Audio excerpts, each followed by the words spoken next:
Alright,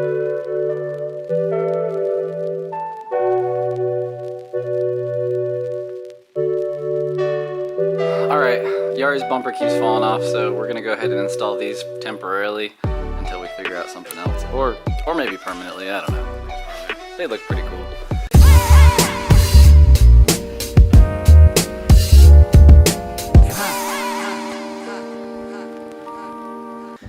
We're gonna go ahead and make some black marks on here and then try to figure out like where we like the look of them, and then figure out the spacing based on the rubber band length, and then drill some holes and mount it. This is not rocket science, but we've never done it, so we'll try to get it right.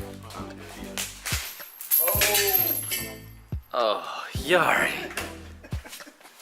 Okay, so we decided to do like this because on the internet we see people make them and they're kind of looser than you want.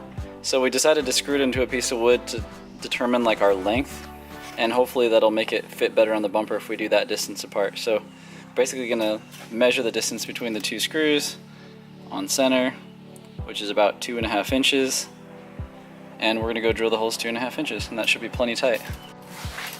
Okay, so we basically wanted it to be sort of symmetrical with the bumper, so we just went and measured from the body line about 1 inch to the center there, and about 1 inch to the center there, and the measurement actually came out to just under 2.5 inches. So this measures like 2 3/8 on center right there, and then we should be able to just drill our holes and mount it and be done. Show them on the board how we got the distance. Oh yeah, on the board, after we drilled those holes, we actually pulled it off because we're trying to eyeball it from the outside, but where it actually left the holes was exactly 2 3/8 on center. So basically what we're doing. Now we selected a drill that's just slightly bigger than the actual, what do you call it? Screw. Yeah, slightly bigger than the screw itself.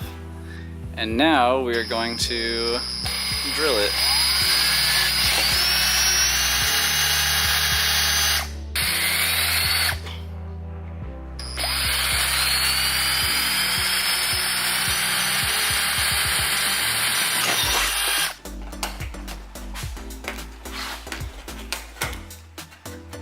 Perfect. That way it takes off all the little burrs around the edges and our hardware will mount flat.